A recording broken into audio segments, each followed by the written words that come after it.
what the church is trying to say. They're trying to say, you know, I'm impossible to deal with, you know, that I'm asking things that are just totally, you know, unrealistic, and they, and then, you know, the thing too, though, is John basically lied in terms of saying that they'd spoken with me, because, oh yes, you know, 15 years ago they spoke with me, but since I began protesting in 1998, and certainly since I was permanently expelled from the church in 1999, so we're looking at 14 years here, since that time, the leadership of the church has totally refused to speak with me.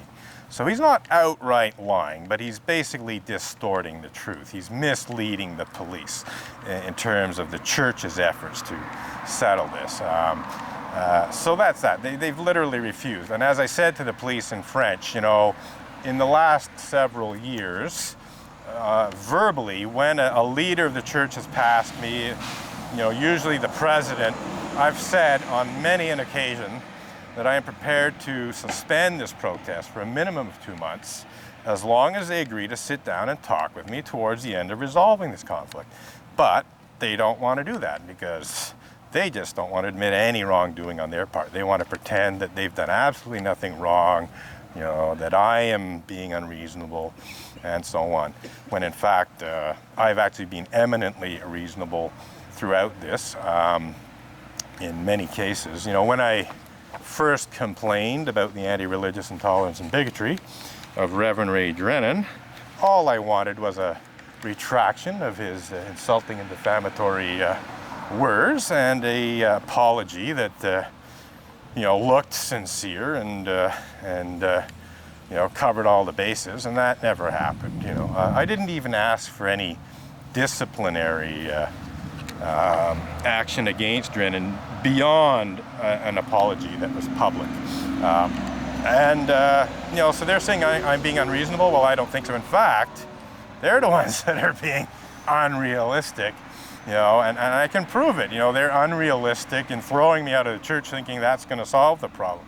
They're being unrealistic in having me charged with the crime of disrupting the order and solemnity of a church service when I'm out here making very little noise. I'm almost invisible from within the sanctuary of the church, and so on, you know. And I was acquitted. You know, I was charged with this crime back in December of 2000, so 13 years ago now. I was acquitted because it was totally bogus. You know, and now the most recent, I mean, there's all kinds of other stuff that they've done that is completely unrealistic. But if there is one thing, if there's one thing that Unitarian Universalists have done that is insanely unrealistic, I've used the word insane to describe this, and there are Unitarian Universalists who agree with me on this point. Last year, early June, I received a cease and desist demand letter from Stikeman Elliott Barristers and Solicitors, a litigation lawyer, Maître Marc-André Coulombe, accusing me of sexual harassment of female Unitarian Universalist ministers, because I used the colloquial term sucks and blows at the same time to describe this one minister's clergy, well, not her clergy misconduct, well, it could be low-end non, but basically I used the term sucks and blows at the same time to describe this minister's hypocrisy, you know, because she basically said one thing and then did the exact opposite within hours, kind of thing, you know. So that's a pretty good example of sucking and blowing at the same time. So they're saying I'm sexually harassing her, you know, because of the use of words that could potentially have sexual connotations, but don't in that context. That's fairly unrealistic and just stupid. Actually kind of funny. And then they also accused me of sexual harassment, and they even accused me of threatening and defamatory conduct amounting to sexual harassment of Reverend Victoria Weinstein. Why? Well, because I blogged about her own behavior, which could actually be much more properly described as threatening and defamatory conduct amounting to sexual harassment. So I'm talking about her threatening and defamatory conduct amounting to sexual harassment of Senator Bill Napoli, and they're accusing me of sexually harassing her because I'm talking about her over-the-top sodomy fantasy, which imagined Senator Bill Napoli anally impaled on the Statue of Liberty's torch. But we're not finished. We're getting to the icing on the cake, the completely and utterly and insanely unrealistic thing that I've been accused of by the Unitarian Universalist Association in Boston, and that is the crime of blasphemous libel. The Unitarian Universalist Association, in this legal letter, courtesy of Stikeman Elliott barristers and solicitors, are accusing me of blasphemous libel, and here is an exact quote from the letter for why they are accusing me of blasphemous libel. We'll just wait for the bus to go by. So, here we go. Your unfounded and vicious allegations to the effect that ministers of the association engage in such despicable crimes as pedophilia and rape are defamatory. And it goes on to say to the extent that they amount to blasphemous libel, and they cite the section of the criminal code which it is in. So that's that. They're accusing me of blasphemous libel for allegedly making unfounded and vicious allegations to the effect that ministers of the association engage in such despicable crimes as pedophilia and rape. Well, guess what?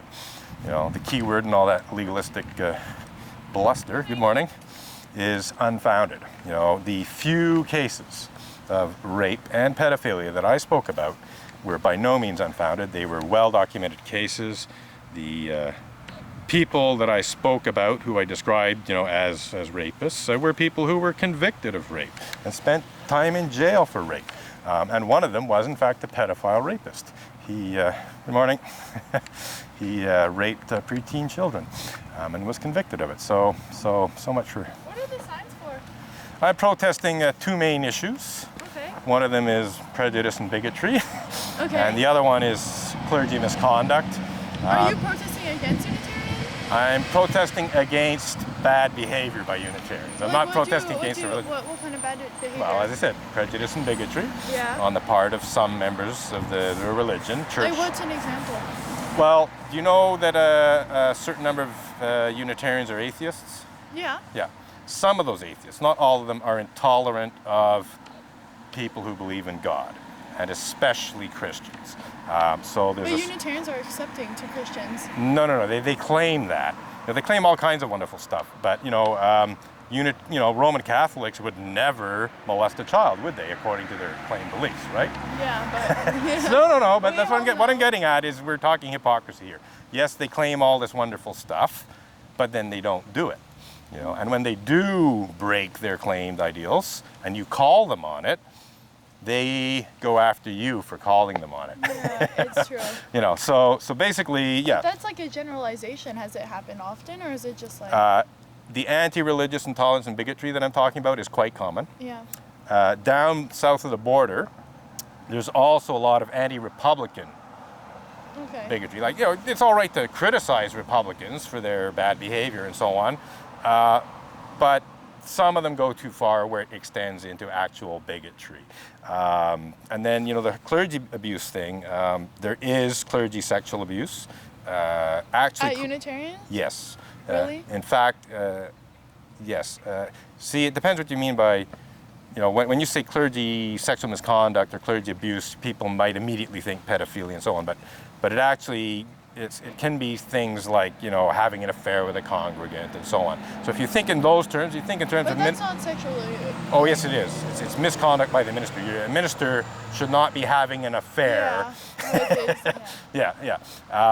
So what I'm saying is, in terms of that kind of stuff, in terms of ministers groping people, in terms of ministers making unwanted sexual advances and so on, there's a lot.